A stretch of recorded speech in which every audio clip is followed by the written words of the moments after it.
Bonjour, nous sommes ravis de vous retrouver ce midi pour un nouveau webinaire de CSE Matin qui est consacré au rôle du CSE dans l'évaluation des risques.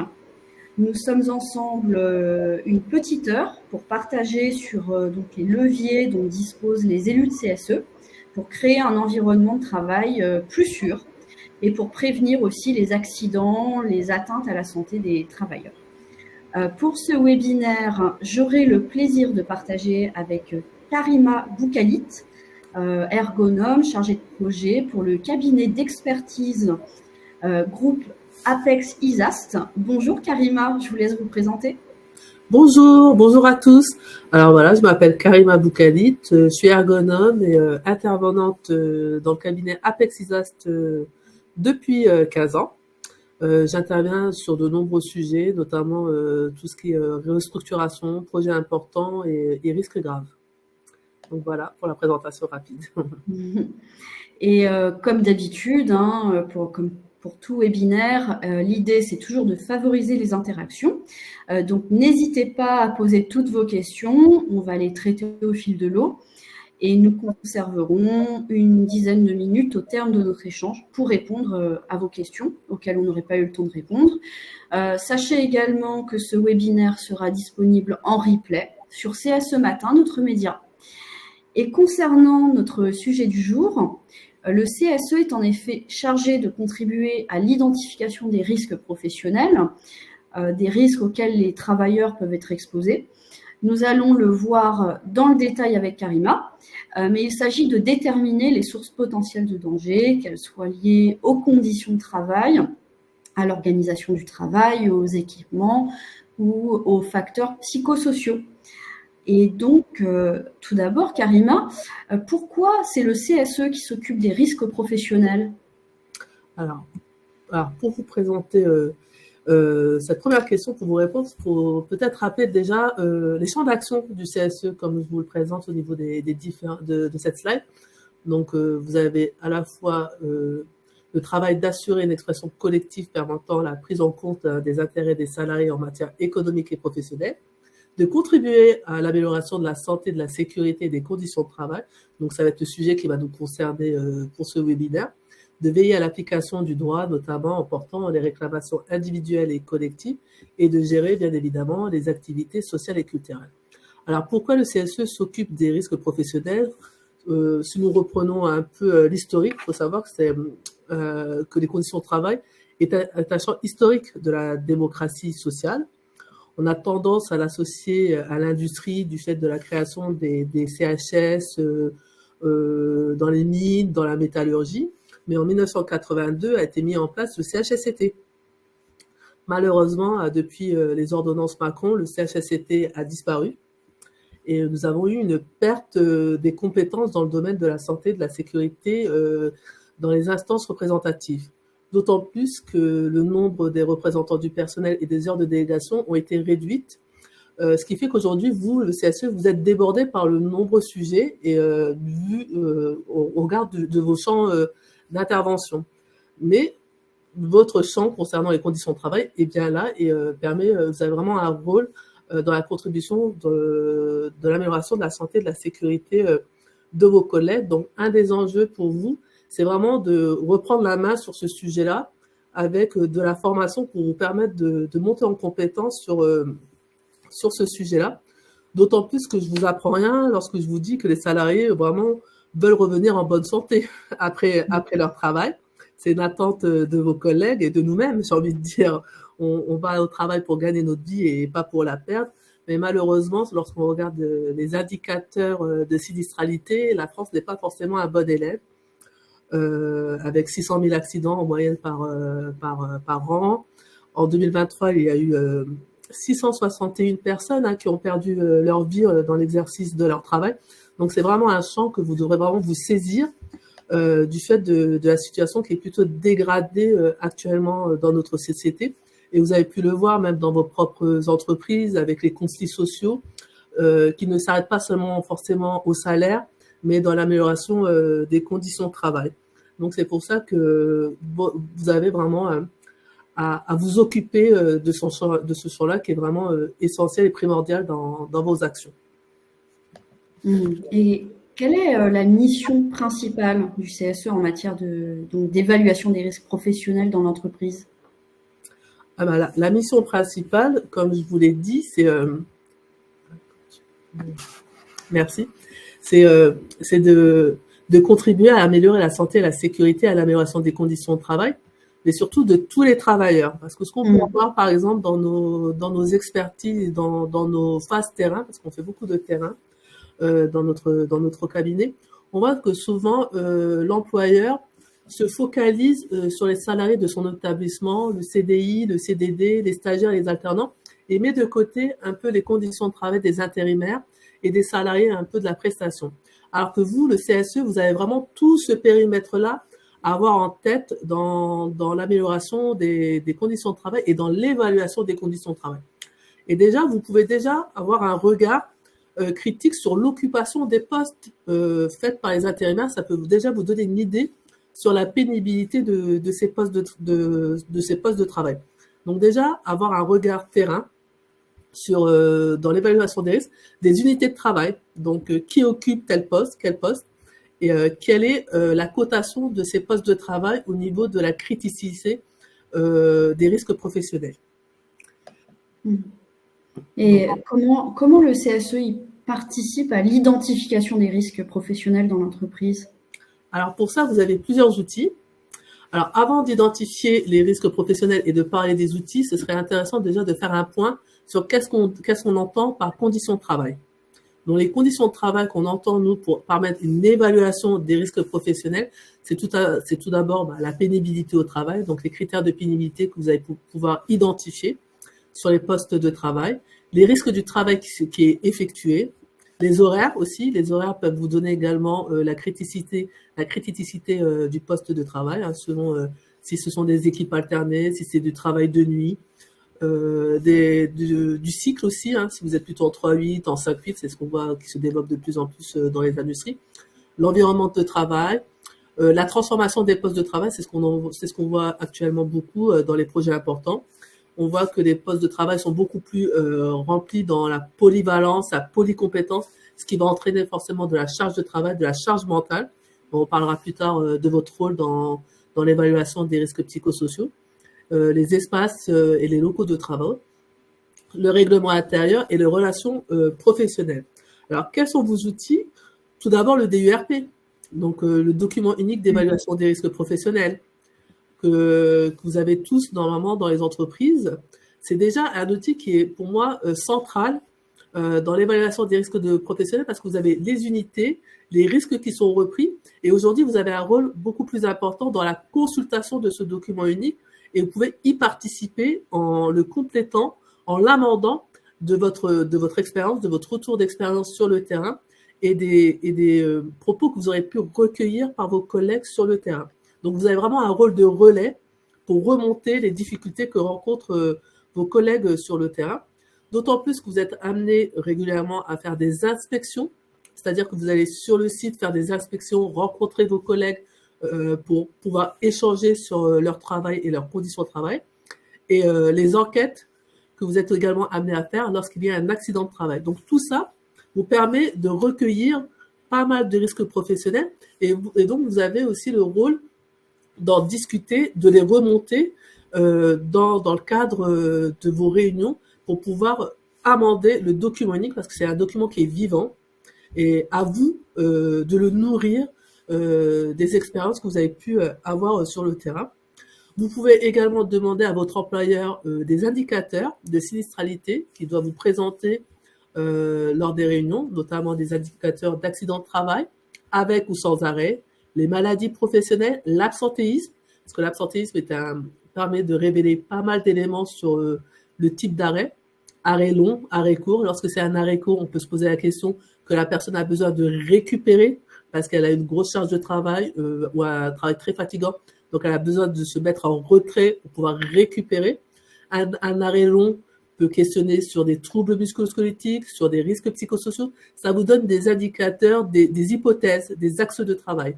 Donc, c'est ces éléments-là que vous pouvez vous demander à votre employeur lors de vos réunions.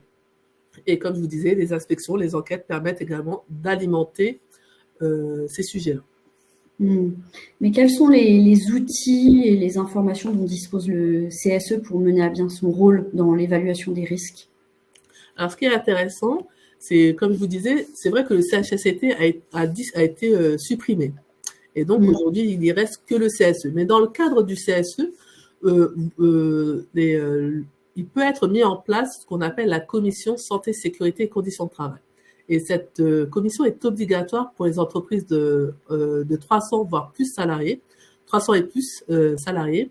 Pour les sites sensibles, donc ça permet d'avoir un espace, un comité qui est vraiment dédié à ces sujets de conditions de travail, et c'est dans cette commission que tous les indicateurs peuvent être discutés, amendés et être apportés. Donc vous avez également un rôle, j'ai pas envie de dire de réclamation, mais presque, de demander à votre employeur de vous transmettre, selon une certaine fréquence, ça peut être par trimestre, des indicateurs pour pouvoir avoir un suivi des accidents de travail. Quel est l'accident qui revient le plus souvent?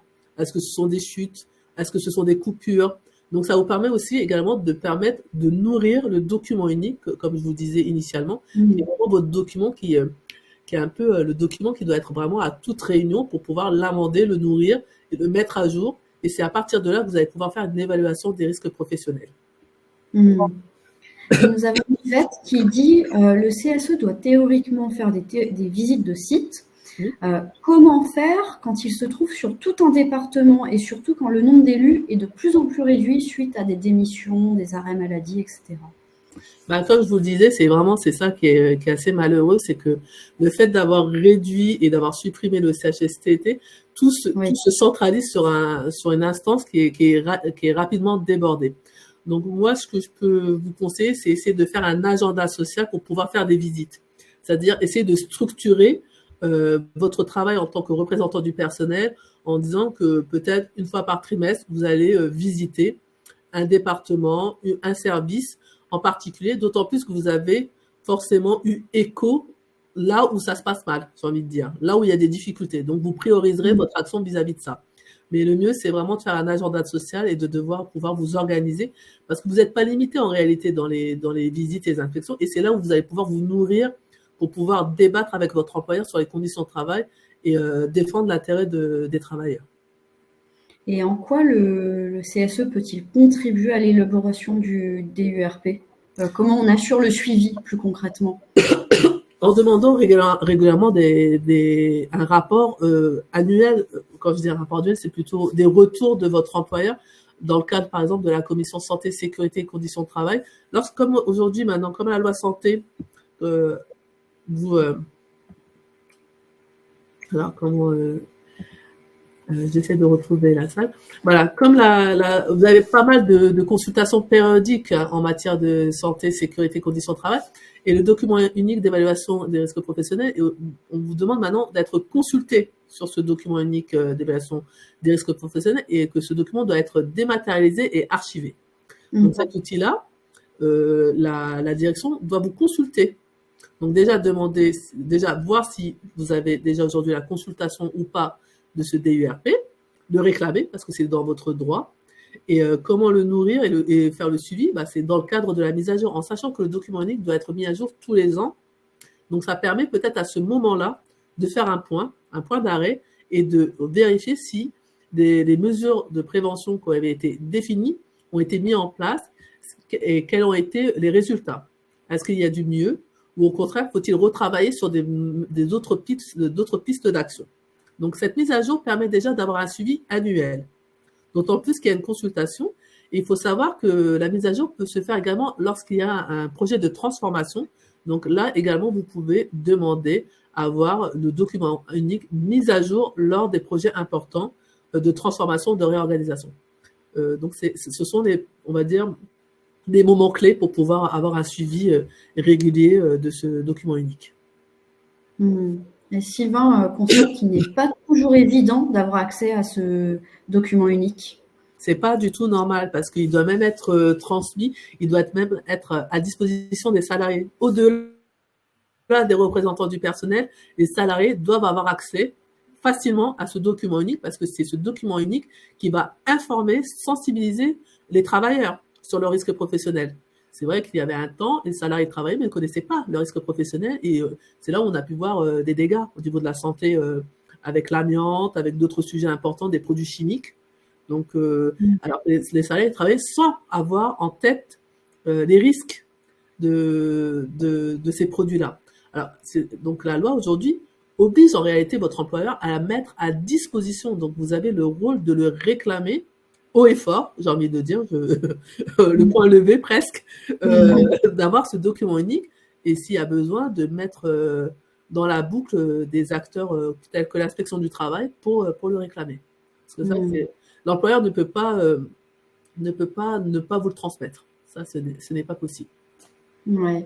Et Elisabeth demande justement au sujet du document unique si la consultation est obligatoire, même si le document unique n'est pas modifié. Ah oui, parce que c'est peut-être que vous, à ce moment-là, vous avez pu détecter des nouvelles choses. Parce que souvent, malheureusement, je vais pas être méchante, mais malheureusement, des fois, c'est des copier-coller et on regarde plus le document unique. Mais c'est à vous d'avoir ce rôle un peu de vigilance en tant que CSE représentant du personnel pour faire bouger les lignes et de faire attention notamment aux mesures de prévention parce que malheureusement, souvent, la direction se cache derrière des mesures de prévention tertiaires, informer, former, mais ne touche pas forcément à l'organisation du travail. Donc, à vous de porter ces sujets-là pour que ces lignes-là bougent. Mais oui, vous devez être consulté sur ce... Et c'est récent, hein, c'est depuis le 31 mars 2022. Hein. Et quel rôle le CSE joue dans la communication des résultats de l'évaluation des risques aux salariés ? Comme je vous le disais, c'est que déjà le CSE doit s'assurer que le document unique est vraiment mis à disposition pour les salariés. Donc déjà, la visite va permettre de voir si les salariés sont au courant. Donc lorsque vous faites une visite d'inspection, vous allez pouvoir voir si les salariés ont pu avoir accès au document unique, s'ils n'ont pas, de pouvoir les sensibiliser à aller regarder ce document unique parce que selon les postes, les unités de travail, des risques professionnels, les salariés vont pouvoir être sensibilisés et vont pouvoir aussi comprendre l'intérêt de faire attention, de porter des EPI, les équipements de protection individuelle, parce qu'il faut donner du sens. L'idée, c'est pas de obliger, parce que souvent, c'est l'obligation, l'interdiction, mais sans vraiment expliquer les choses. Et si on ne donne pas de sens aux salariés, pour qu'il lui-même devienne acteur de sa propre sécurité et la sécurité des autres, c'est à vous de porter ce sujet-là. Donc, informer, sensibiliser, communiquer, et aller vérifier que le document unique est bien mis à disposition des salariés. Oui. Et sur la communication aux salariés, comment les salariés accèdent à ce document unique s'il est dématérialisé ? C'est une question de Franck. Ça, c'est à voir avec vous quels sont les canaux de communication qui peuvent être mis en place entre vous et votre employeur. Nous, en tant qu'experts, on ne peut pas vraiment intervenir sur ces sujets-là, mais c'est une discussion à avoir dès le départ avec votre employeur, comment le mettre à disposition. Est-ce qu'il peut être support papier ? Ça devient assez lourd parce que ce sont vraiment des gros classeurs selon les entreprises. Donc, c'est assez lourd et c'est pas très bon pour l'écologie, parenthèse fermée. Mais après, c'est à votre employeur et avec vous de discuter des modalités de communication. Est-ce qu'on crée un canal spécial sur ces sujets-là de conditions de travail, de sensibilisation et d'information, et ça permet également d'alimenter sur d'autres sujets par rapport à des sujets de transformation, des nouveautés. Donc voilà, on crée un canal de communication qui peut être selon vos entreprises sur un SharePoint ou sur d'autres plateformes. Et ça, ce sont vraiment des sujets à discuter avec votre employeur et ça peut même être discuté lors d'une prochaine réunion de CSST ou de CSE.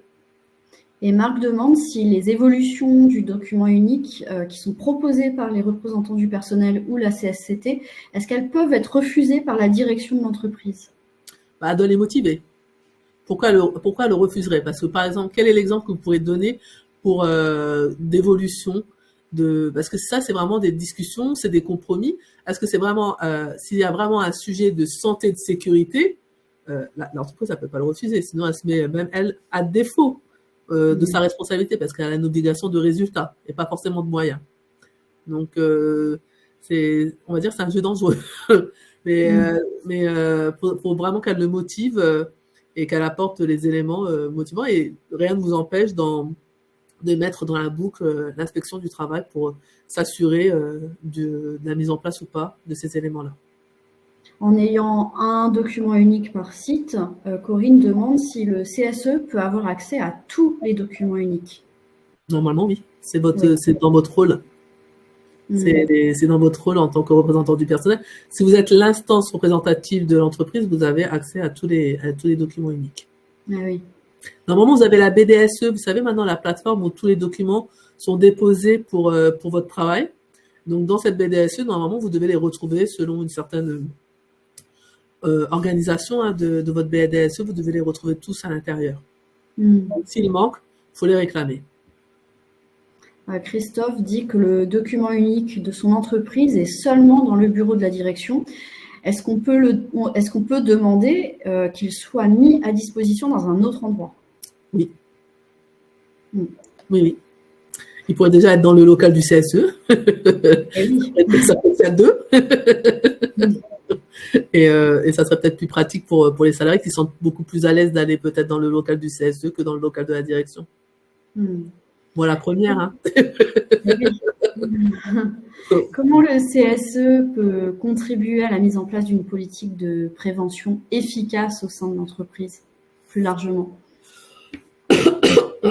Comme je vous disais, c'est que le fait d'aller faire des inspections, même si c'est compliqué, parce que maintenant vous avez vraiment un périmètre très élargi, de participer à des enquêtes lorsqu'il y a des accidents de travail, mais vaut mieux même participer lorsqu'il y a eu un presque accident, et donc anticiper, éviter le pire.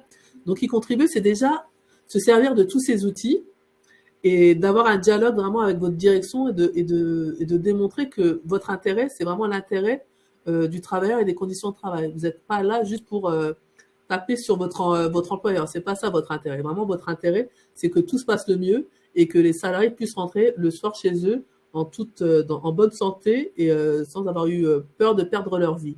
Donc la contribution, elle est vraiment là. C'est vraiment de pouvoir alimenter, amender, mettre en avant des risques professionnels que la direction n'aura peut-être pas vus, parce qu'on peut aussi leur donner ce doute. C'est que des fois, ne pas être des fois sur le terrain fait qu'on ne voit pas forcément tous les risques professionnels. On réfléchit des fois à des organigrammes, à des nouvelles, à des organisations qui sont peut-être pas faciles à mettre en place sur le terrain. Donc vous allez pouvoir faire le relais. Vous êtes un peu l'intermédiaire entre ceux qui ont pensé les organisations de travail et ceux qui les subissent. Donc à vous de remonter ces informations-là. Et c'est là où vous allez pouvoir contribuer à une prévention efficace, parce que vous allez pouvoir être l'intermédiaire pour pouvoir mettre en avant des mesures de protection pour les salariés qui subissent des organisations de travail qui ne sont pas faciles et proposer ainsi des recommandations et des mesures de prévention à votre direction. Donc, c'est vraiment ça votre rôle, à mes yeux, pour pouvoir mettre en place une prévention qui soit efficace. Et d'autant plus que les mesures de prévention, il faut vraiment s'appuyer sur des mesures de prévention dites primaires et donc vraiment regarder l'organisation du travail, ne pas aborder les sujets de manière individuelle, ne pas rentrer forcément dans le jeu de la direction qui va peut-être dire oui, mais peut-être que cette personne a été fragile, peut-être qu'elle a été faible. Non, il ne faut vraiment pas rentrer dans ce jeu-là, mais vraiment avoir un recul et avoir une vision plutôt macro et regarder l'organisation du travail. Pour comprendre pourquoi cette personne-là, elle a craqué sur ce poste de travail. C'est pas parce qu'elle était forcément faible, c'est pas parce qu'elle avait des problèmes de personnel, mais on va vraiment regarder et on va peut-être voir que selon les indicateurs, comme je vous disais, d'accidentologie, de maladies professionnelles, d'absentéisme, vous allez peut-être voir que cette personne-là n'était pas forcément isolée, qu'il y avait d'autres collègues qui ont dû s'absenter parce qu'ils avaient des problèmes dans ce service-là, parce que c'était des sujets de charge de travail, des sujets de pénibilité. Donc c'est ce regard-là que vous devez avoir plutôt, de confronter ce que vous percevez du terrain avec les indicateurs que vous avez demandés de la part de la direction. Et c'est ça qui va permettre d'alimenter votre propre réflexion et d'alimenter également votre dialogue avec votre employeur. Sylvain, il remarque que l'évaluation d'un risque est très subjective d'une personne à l'autre et qu'une évaluation est souvent sous-estimée par la direction. Il dit aussi que les risques psychosociaux ne sont pas souvent identifiés par l'employeur. Et c'est malheureusement, c'est ce qu'on observe encore aujourd'hui, et ça, je le concède, c'est qu'aujourd'hui, on va dire que c'est depuis les années 2000 hein, qu'il a fallu mettre le document unique d'évaluation des risques professionnels. Je me rappelle, j'étais stagiaire et c'était le fardeau de tous les stagiaires en HSE. C'était le super le projet pour les stagiaires, c'était de mettre en place le document unique d'évaluation des risques professionnels. Donc, c'était vraiment dans les années 2000. Et les directions se sont vraiment focalisées sur ce qu'on appelle les risques physiques, qui sont assez visibles à l'œil nu. Les risques physiques sont assez visibles. Alors que les risques psychosociaux, c'est plus délicat de les détecter. Et c'est là où la direction se sent peut-être pas forcément à l'aise pour les détecter. Et aujourd'hui, ce qu'on voit malheureusement, c'est qu'il y a souvent deux documents uniques. On a le document unique physique et le document unique RPS, risques psychosociaux. Et de mon point de vue, de faire deux documents uniques, c'est pas forcément la bonne idée parce que on sépare les risques qui peuvent des fois être liés sur certaines situations. Donc, c'est bien de commencer peut-être comme ça, déjà d'avoir une phase physique et une phase risques psychosociaux, mais à terme, ce serait bien de les fusionner parce que certains risques peuvent être liés. On ne peut pas, par exemple, séparer les risques psychosociaux avec les troubles musculo-squelettiques. Souvent, le stress peut apporter des risques psychosociaux ou accentuer les troubles musculo-squelettiques. Donc, il y a certains risques comme la charge de travail. Donc, faire déjà ce premier travail de répertorier les risques psychosociaux, on peut se baser par exemple sur le collège de Golac hein, qui reprend les 6 facteurs de risque. Ça peut être déjà une première étape pour pouvoir commencer tout doucement sur les risques psychosociaux. Il y a souvent des fiches INRS également qui expliquent des démarches, qui proposent des tableaux également pour pouvoir y aller tout doucement. Donc, c'est des éléments que vous pouvez également proposer à votre employeur pour se saisir de cette méthodologie. Et au niveau de la cotation, c'est vrai que c'est assez compliqué selon les entreprises, comment elles cotent, mais elles doivent vous démontrer la méthodologie qui a permis cette cotation. Elles doivent vous la présenter. C'est souvent lié à la fréquence et à la gravité du risque. Donc, si le risque si le danger est assez fréquent, donc le risque, voilà. Donc, lorsqu'elle vous présente le document unique d'évaluation des risques professionnels, elle doit également vous présenter la méthodologie qui a apporté cette cotation. Et si elle vous dit, bah, ce risque, il n'est pas fréquent, alors que vous constatez que sur le terrain, c'est un risque fréquent, bah là, vous dites non, c'est pas possible. Nous, on le voit, c'est tous les jours qu'il y a ce risque-là. Si le risque poussière, il est fréquent dans une entreprise de ciment et qu'elle met, non, c'est rare, là, faut alerter. Donc, c'est là où vous pouvez, lorsqu'elle va vous présenter la méthodologie, c'est là où vous pouvez vous intervenir parce que vous allez mieux comprendre comment elle a réfléchi pour coter ce risque et que vous allez démontrer que sa réflexion n'a pas de sens. Et que vous allez démontrer par rapport à vos retours terrain, à l'inspection, aux enquêtes et avec vos échanges avec les salariés que ce risque est plutôt très fréquent. Donc la cotation ne correspond pas à ce qu'a mis la direction. Le document unique, c'est pas juste présenter les risques, c'est qu'elle vous présente la méthodologie, les unités qu'elle a choisies et les risques qu'elle met en face. Après, à vous d'alimenter en disant, bah non, dans cette unité de travail, il y a un risque en plus que vous n'avez pas déterminé. Donc, c'est ça, c'est pour ça que c'est un travail qui est assez long, c'est vrai, mais qui est indispensable pour pouvoir avancer parce que c'est ce travail-là fouillé qui va permettre après, par la suite, de mettre en place un plan de prévention qui va être précis sur les mesures de prévention.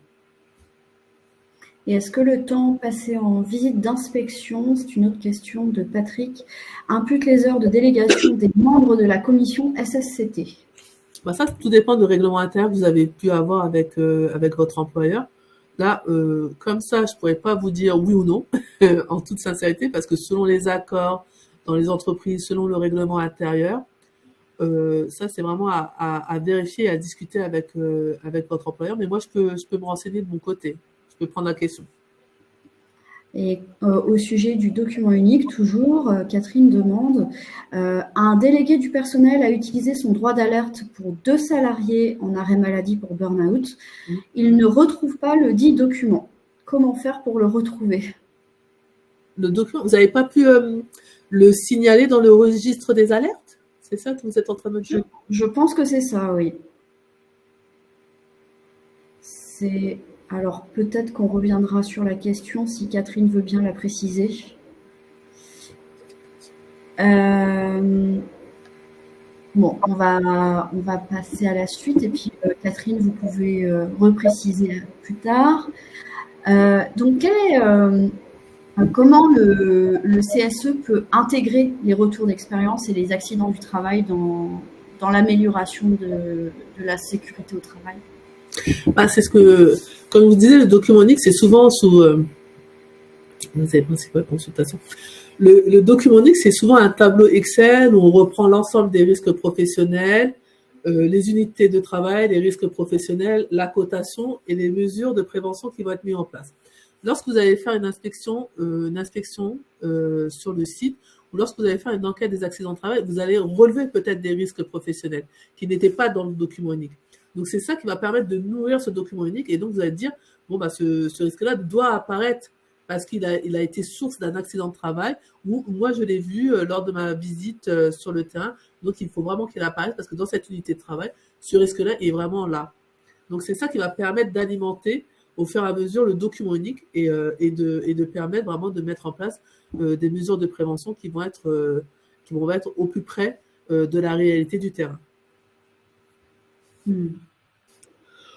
Et ce qui est intéressant, c'est qu'il ne faut pas forcément attendre l'accident de travail, parce que vous pouvez déjà avoir des indices lorsque vous avez, par exemple, des presque accidents ou des incidents que les collègues vont pouvoir vous remonter en disant, il a failli être pire ce sujet-là.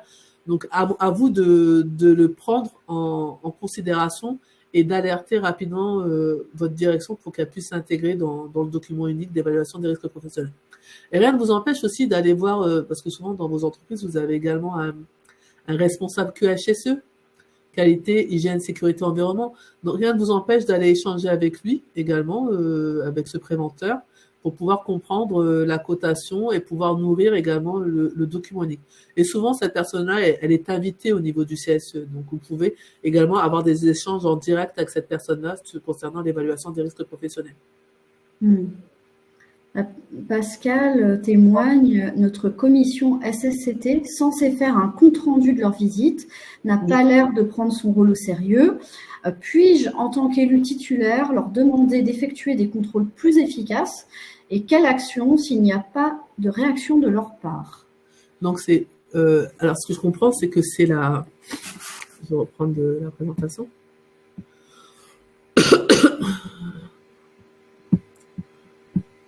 Voilà. Donc, ce que vous dites, c'est qu'aujourd'hui, vous avez mis en place une commission CSS-SCCT et elle fait elle-même les inspections. Donc, les inspections, c'est ça. C'est que c'est le CSE ou le CSST qui va décider de faire une inspection, et elle désigne une délégation pour faire cette inspection. Donc, vous avez désigné des membres titulaires ou suppléments pour aller faire cette inspection. Et cette inspection, oui, il y a un compte-rendu écrit qui doit être fait, et ce compte-rendu va permettre d'être présenté au CSE, et c'est à partir des échanges qu'il y aura au CSE qu'il y aura un accord sur les mesures, avec une application et un suivi de ces mesures, ou si l'employeur y refuse, l'entreprise doit motiver ce refus, et vous pouvez aller plus loin dans votre démarche. Mais voilà plutôt la démarche à avoir, ou la procédure, entre guillemets, même si j'aime pas trop ce terme, la procédure à avoir lorsque vous voulez faire une inspection efficace pour remonter les choses. Donc, c'est pas forcément à chaque fois la même délégation. C'est que vous devez être en CSE et désigner une délégation qui va faire cette inspection. Voilà, donc donc peut-être au prochain CSE, désigner une autre délégation pour d'autres inspections, si ça permet d'avancer sur les sujets. Mais oui, le compte-rendu, il est nécessaire, parce que sinon, il n'y a aucun retour sur le terrain, et c'est la base de la discussion et des échanges que vous allez avoir avec votre employeur, et c'est à partir de là que vous allez discuter des mesures à mettre en place. Donc, s'il n'y a pas de compte-rendu, ça va être compliqué pour la suite. Et sur la fréquence des réunions de CSE qui sont dédiées à l'évaluation des risques, comment elles sont organisées, quelle est leur fréquence? Pour les réunions dédiées à l'évaluation des risques professionnels, elles peuvent être assez régulières, elles peuvent être par trimestre, comme vous êtes organisé dans le cadre du CSE et de la CSSCT, c'est souvent par trimestre qu'il y a une réunion pour parler de ces sujets-là. Donc ça va être vraiment le moment privilégié afin d'aborder vraiment le sujet des conditions de travail et de faire vraiment le focus de l'évaluation des risques professionnels. Vous n'êtes pas juste là pour que l'information soit descendante, même si elle est nécessaire. vous devez avoir les indicateurs de la part de l'entreprise parce que les indicateurs viennent de l'employeur. Donc, vous attendez qu'il y ait des indicateurs qui vous soient présentés. Accident du travail, maladie professionnelle, taux de fréquence, taux de gravité, tout ce qui est présenté notamment dans le bilan social. Mais vous, également, soyez acteur et mettez ça en avant avec le document unique d'évaluation des risques professionnels. Que ce soit pas juste une réunion où vous présentez les chiffres et voilà, c'est fini, au revoir et à la prochaine réunion. Non, là, il faut vraiment que ça soit constructif et à vous d'être vraiment acteur pour dire, OK, vous nous avez présenté ces indicateurs, mais qu'est-ce que ces indicateurs nous révèlent? Nous révèlent forcément peut-être des risques professionnels que nous n'avons pas pris en compte dans le document d'évaluation des risques professionnels. Donc, nous souhaitons qu'à partir de ces indicateurs-là que vous nous avez présentés, que ces risques-là apparaissent dans le document unique d'évaluation des risques professionnels, qu'on mette en place des mesures de prévention pour que ces indicateurs, en réalité, baissent. Si qu'à chaque réunion, on vous présente les mêmes indicateurs en vous disant les accidents ont augmenté, il y a toujours autant de coupures, il y a toujours autant de chutes, il y a toujours... Oui, et après Très utile, oui. Pas très utile. Et on vous dit, bon, la prochaine, dans 3 mois, et on refait le même exercice. Non. Là, l'idée, c'est, vous nous présentez les indicateurs. Ces indicateurs nous révèlent qu'il y a des situations dégradées, qu'il y a des risques qui peut-être sont apparus, qui n'étaient pas forcément initiaux, mais qui apparaissent peut-être avec la mise en place d'une nouvelle organisation du travail, avec la mise en place de nouvelles machines, de nouveaux équipements. Donc, il faut alimenter ce document unique. Et l'alimenter, c'est pas juste dire il y a un risque, on le cote, c'est il y a un risque, on le cote, mais qu'est-ce qu'on met en place pour au moins le réduire, au mieux le supprimer. Et à la prochaine réunion, on nous donne le suivi de cette mesure. Qui a été le pilote pour mettre en place cette mesure? Quel est le délai?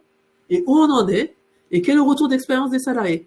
Ça se passe bien? Ça se passe pas bien? Et c'est ça, l'idée, c'est vraiment d'avoir un cercle vertueux pour pouvoir avancer sur ces sujets-là. Justement, pour avancer, Christophe dit qu'il a effectué une expertise des conditions de travail. Un rapport a été fait par les experts depuis plus d'1 an, mais à ce jour, la direction n'a pas suivi ce rapport. Comment faire pour que notre direction réalise les travaux demandés par les experts?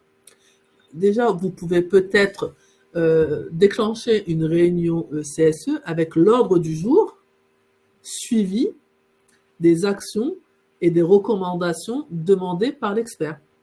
Ça peut être vraiment un ordre du jour qui soit dédié, parce que ça montrera déjà, dans un premier temps, que vous n'avez pas lâché, que vous attendez un suivi et que vous rappelez la responsabilité de l'employeur vis-à-vis de ce suivi-là. Parce que si vous avez déclenché une expertise pour risque grave, l'employeur, il a vraiment une obligation de résultat pour améliorer les conditions de travail. Et ça permet aussi, pour la suite, si ça ne bouge pas, de pouvoir mettre dans la boucle l'inspection du travail, l'agent de la CARSAT, en disant, voilà, nous, on a fait une expertise. Cette expertise nous met en avant qu'il y a une dégradation des conditions de travail. L'expert nous a fait un diagnostic de ces situations de travail. L'expert nous a fait des recommandations et des préconisations. Mais l'employeur ne fait rien. Donc, déjà, dans un premier temps, on va lui laisser une chance à votre employeur. Donc, déclencher une réunion avec vraiment ordre du jour, suivi des recommandations, de la mise en place des recommandations de l'expert pour que la direction vienne à vous et vous explique le pourquoi du comment. Pourquoi elle refuse de faire tel ou tel, parce que ça peut être aussi des questions budgétaires. Ben là, on organise. On organise les mesures. Il peut y avoir des mesures prioritaires à court terme, des mesures à moyen terme et des mesures à long terme. Mais elle ne peut pas rester dans le silence. Donc, à vous de la bousculer pour qu'elle reprenne ses responsabilités et vous aurez joué votre rôle jusqu'au bout. Et quel est le rôle du CSE en cas de modification importante de l'organisation de l'entreprise et comment cela peut influencer l'évaluation des risques professionnels? C'est un peu par rapport à la précédente question de notre de notre membre du CSE.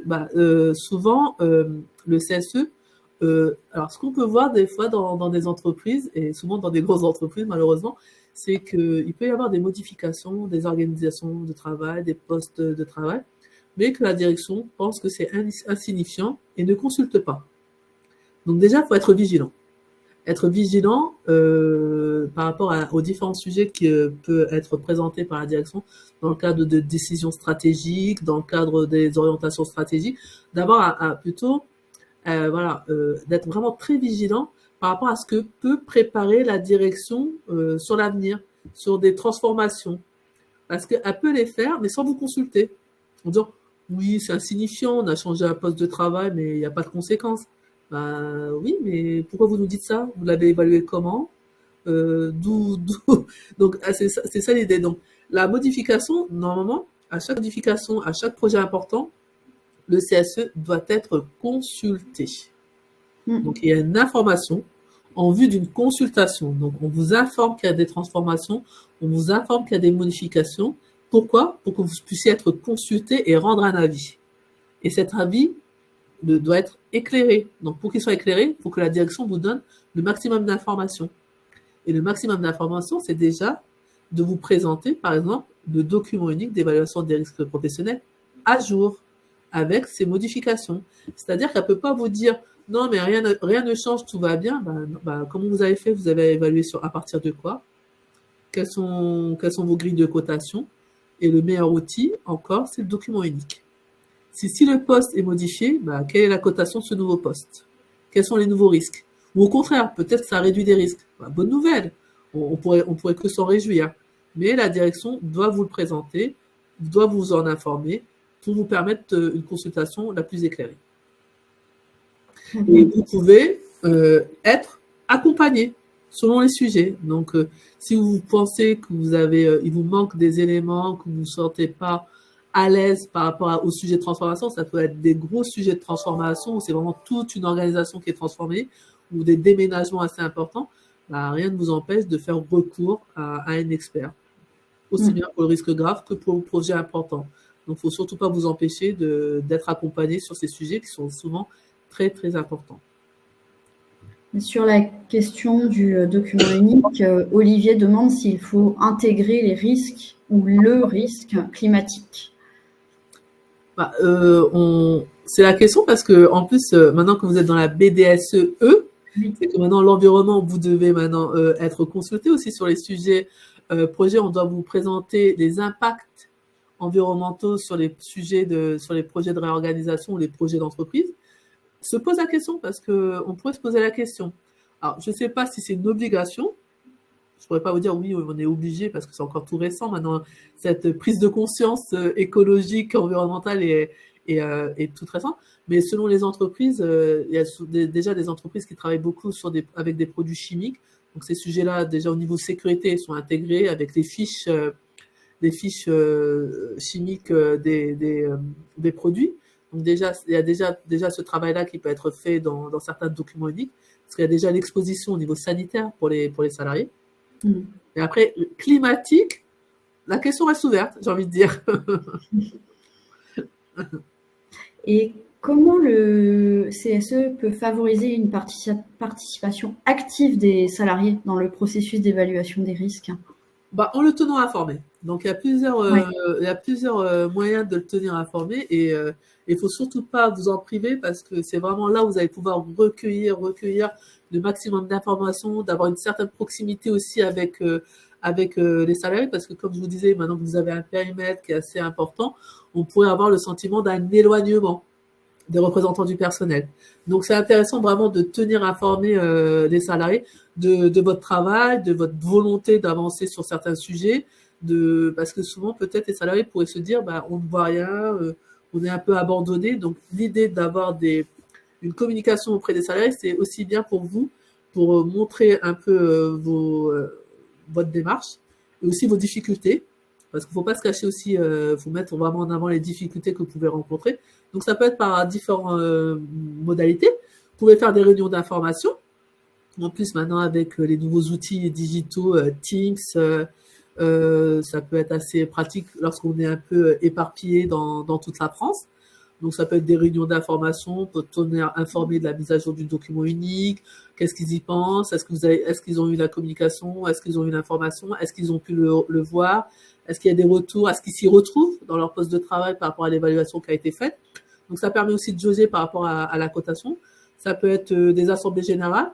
Ça peut être une fois par an, par exemple, de faire un point avec les salariés pour pouvoir échanger des conditions de travail, de mesurer un peu s'il y a une dégradation ou une amélioration des conditions de travail.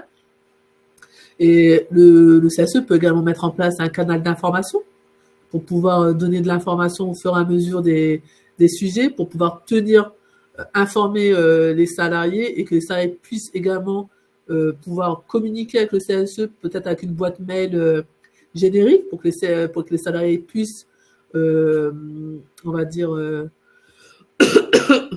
interpeller les représentants du personnel sur certaines situations ou même détecter, par exemple, un salarié qui a pu détecter qu'un collègue n'allait pas très bien sur des risques psychosociaux et il préfère alerter les représentants du personnel pour pouvoir les mettre au courant et qu'ils puissent, eux, intervenir.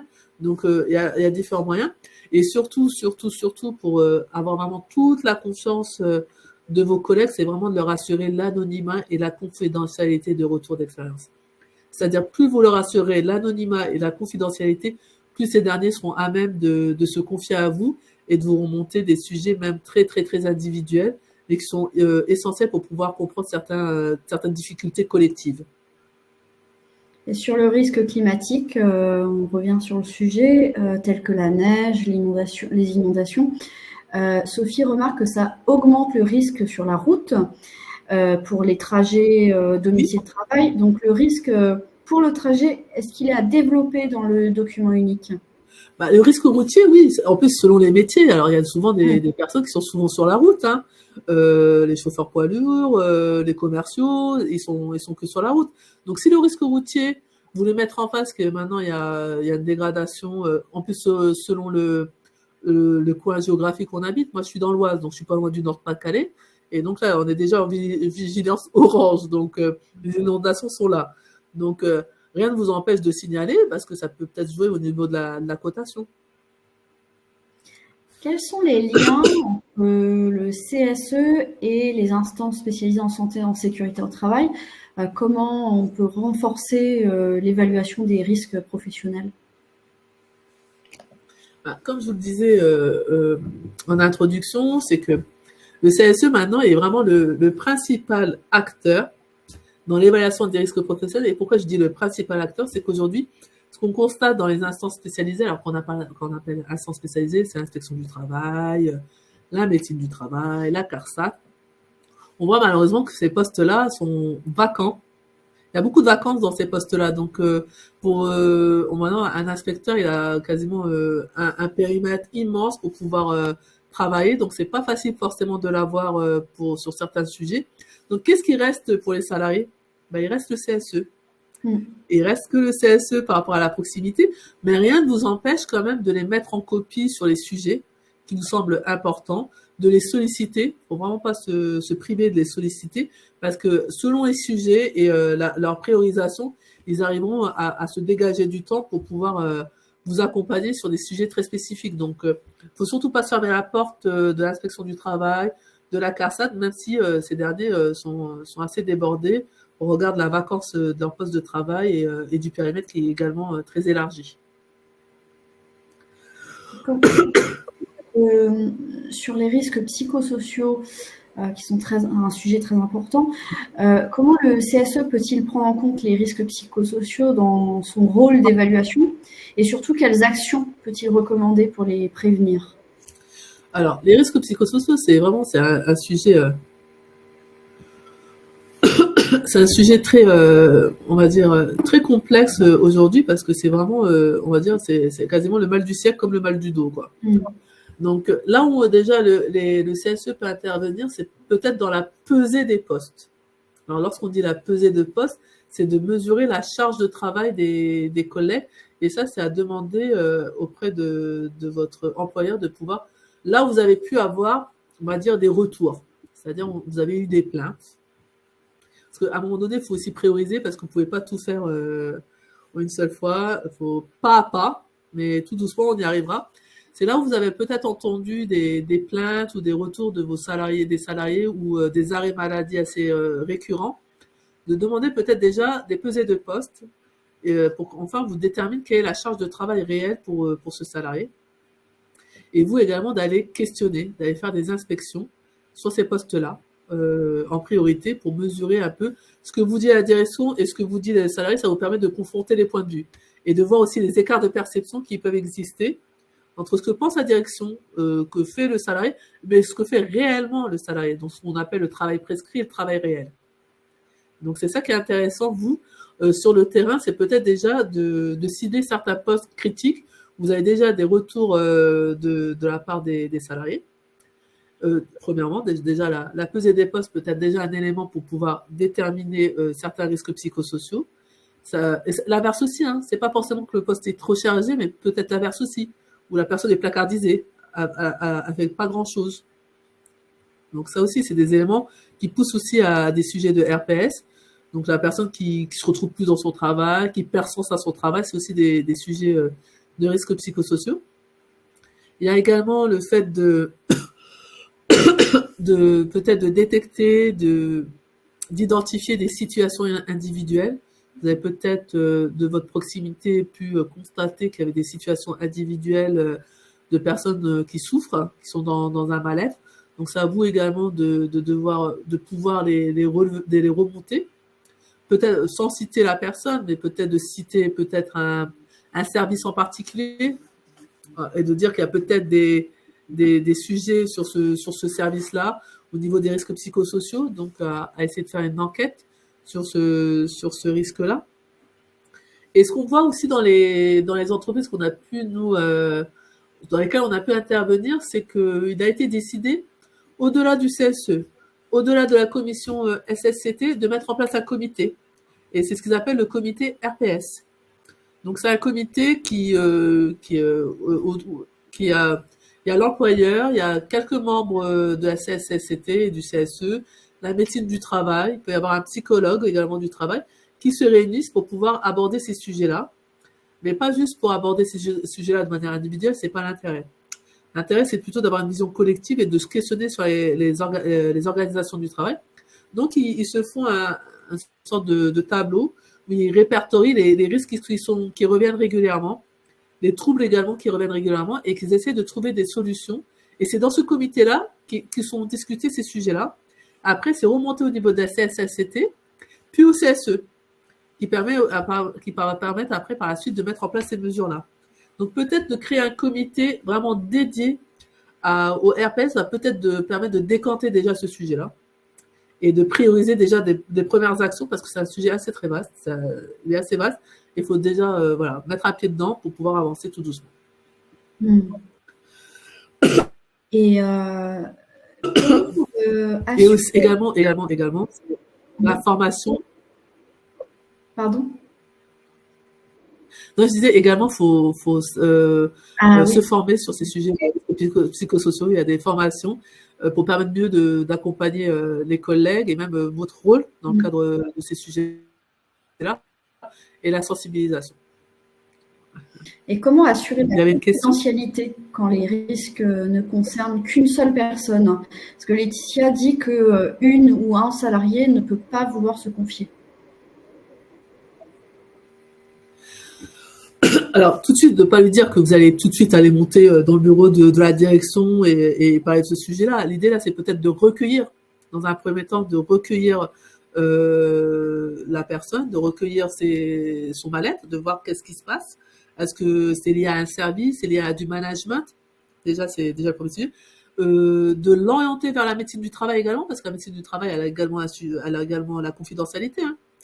Lorsqu'elle rencontre le salarié, elle a un devoir de confidence sur ce qui est dit par le salarié. Donc, vous pouvez déjà recueillir les éléments, l'orienter vers la médecine du travail. La médecine du travail va permettre peut-être également d'accompagner déjà le salarié s'il est isolé. Mais ces éléments-là vont vous permettre, vous, déjà de commencer à établir un pré-diagnostic. C'est-à-dire, vous allez déjà peut-être recueillir les éléments qui vont peut-être se multiplier par la suite par d'autres témoignages. Mais l'idée, c'est déjà, et comment lui assurer la confidentialité, c'est de lui dire que c'est pas tout de suite que vous allez aborder ce sujet-là, que vous prenez le temps d'aborder ce sujet-là. Mais en prenant le temps, il faut quand même s'assurer que la personne ne va pas faire de bêtises, entre guillemets, et de l'orienter vers la médecine du travail. Donc, faut s'assurer d'un accompagnement déjà de suite avec la médecine du travail pour cette personne-là. Elisabeth dit peut-on obliger l'employeur de faire une pesée de poste? Dans mon entreprise, c'est un refus catégorique. Notre accord QVCT parle de charge de travail impossible à faire dans les temps impartis. Est-ce qu'on peut obliger l'employeur à reconnaître cette charge de travail? Alors, comment reconnaître la charge de travail et obliger l'employeur à reconnaître la charge de travail? Là, on est plutôt déjà dans un risque grave. Qui dit charge de travail excessive, intensification du travail, c'est déjà que il y a déjà un risque grave. Si vous avez déjà alerté plusieurs fois votre direction, c'est-à-dire que dans le cadre du CSE, vous êtes déjà venu en disant il y a un sujet charge de travail, vous attendez de la réponse de la part de la direction, vous lui demandez de la cotation de poste, cette direction s'y refuse, rien ne vous empêche de recourir à un expert pour forcer un peu les choses. Après, voilà, c'est là où, voilà, c'est le rapport de force. Et peut-être en lui disant que vous allez recourir à un expert pour pouvoir lancer cette cotation, peut-être que la direction va revenir vers vous en disant, bon, on va peut-être travailler ensemble sur cette cotation. Voilà, quel est le rapport de force que vous pouvez mettre en face d'un refus catégorique de votre direction. Voilà, peut-être en mettant le petit drapeau recours à expertise, ça va peut-être débloquer certaines situations. Ça arrive, hein, c'est ce qu'on voit souvent. Donc, et quand par chance, il y a une collaboration efficace entre le CSE et l'employeur, quels sont les bénéfices concrets pour l'entreprise dans l'évaluation des risques professionnels? Déjà, lorsqu'on fait une évaluation des risques professionnels, l'idée, c'est pas juste d'évaluer et de pointer du doigt et de taper sur les doigts de l'employeur. L'idée de faire une évaluation des risques professionnels, c'est de mettre en place des mesures de prévention. Et si on met des mesures de prévention, c'est pour améliorer les conditions de travail. Et si on améliore les conditions de travail, le bien-être des salariés va se faire ressentir. Et si le salarié se sent bien au travail, va mieux travailler. Et donc, ça va jouer sur la performance, l'attractivité aussi de l'entreprise. Les salariés discutent entre eux, entre dire, l'image de marque de l'entreprise, lorsqu'on se sent bien dans une entreprise, on va le faire savoir. Oui, dans cette boîte, oui, c'est super, on a pas mal de choses, on est reconnu, on est reconnu, on est respecté, on fait attention à nos conditions de travail. C'est une image de marque, c'est une attraction pour l'entreprise, donc c'est que du bénéfice pour l'entreprise. Ou au contraire, lorsqu'on entend que les salariés se plaignent des conditions de travail, ne veulent pas qu'on voit des démissions, un turnover important, c'est l'entreprise qui y perd en réalité. Donc, c'est ça de mettre en avant, c'est améliorer les conditions de travail, ça va améliorer forcément l'image, l'attractivité et la performance de l'entreprise. L'un va avec l'autre. Il faut surtout pas séparer les choses, comme on le fait actuellement, même pas avec l'agriculture et l'écologie, si je peux faire un parallèle, c'est l'un va avec l'autre, les deux se conjuguent. Donc, c'est ça de mettre en avant et ça permettra peut-être de débloquer certaines situations. Catherine demande si l'évaluation de la charge de travail peut retomber sur le salarié qui s'est plaint. Non. Non. C'est pas le salarié de faire sa propre... Il peut être, on va dire, interviewé. On peut le questionner sur sa charge de travail, mais c'est pas... Et si lui a besoin de la démontrer, rien ne lui empêche, mais on peut pas le forcer. On peut pas le forcer au salarié. C'est à vous peut-être dans le cadre de l'inspection d'aller voir. Si vous avez un ergonome, il peut également faire cette mesure-là pour vous dans l'entreprise. Rien ne vous empêche de le solliciter. Mais non, c'est pas au salarié. Il n'est pas obligé de le faire. Mais il peut alerter. Oui, c'est son rôle d'alerter les salariés. Et il peut vous le prouver également. Juste avec les débordements d'heures de travail, juste s'il travaille le week-end, s'il est tout le temps connecté, c'est déjà des indicateurs, c'est des signes de charge de travail. Et nous avons aussi une question sur, dans le cadre des problèmes psychosociaux. Est-ce que dans la réglementation, il faut avoir obligatoirement un référent harcèlement psychique? Oui. Voilà, autant que harcèlement sexuel, donc la réponse est oui. Oui, parce que je l'ai mis dans le support que vous aurez, je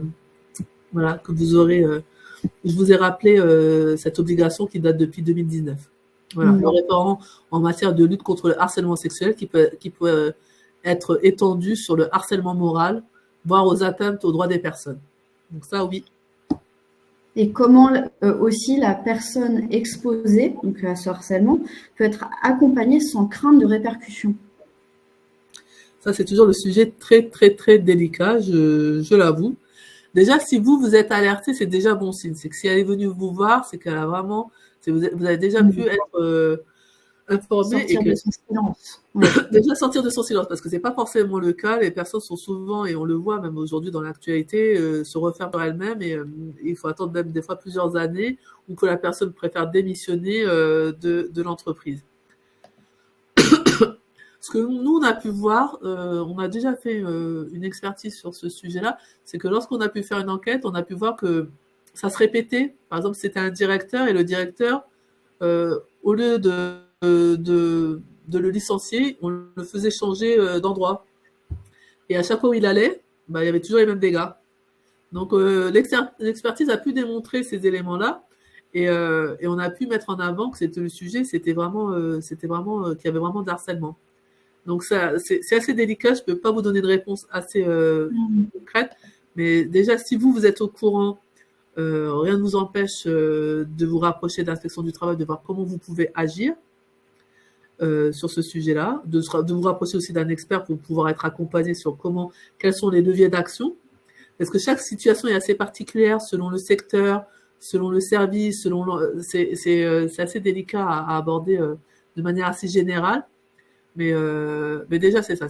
Déjà, si vous êtes informé, être accompagné peut-être par l'inspection du travail qui peut vous guider sur les recours, d'un expert également, et de protéger cette personne. Donc, d'aller vous rapprocher aussi de la direction des ressources humaines, qui a un rôle à jouer sur ces sujets-là. D'autant plus que voilà, maintenant qu'il y a un référent, c'est qu'il y a vraiment c'est qu'il y a des situations critiques, et s'il y a eu l'obligation de mettre en place ce référent, c'est pour remonter les sujets. Et les remonter, c'est normalement la direction des ressources humaines. Pour pouvoir protéger cette personne ou la déplacer d'un service.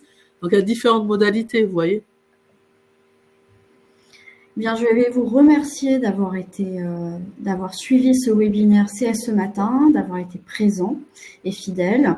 Vous étiez très nombreux aujourd'hui à nous suivre sur ce webinaire très intéressant avec toutes vos questions. Merci beaucoup pour tous vos conseils pratiques et le partage de votre expertise, Karima. Merci à tous. Comme vous l'a indiqué, ce webinaire sera accessible en replay. N'hésitez pas à le partager autour de vous. Tous les inscrits auront bien entendu le lien vers le replay. Il sera mis en avant sur CS matin. Merci à tous et bon courage. Au plaisir de vous retrouver sur un prochain webinaire. Merci et bonne journée. Merci. Au revoir.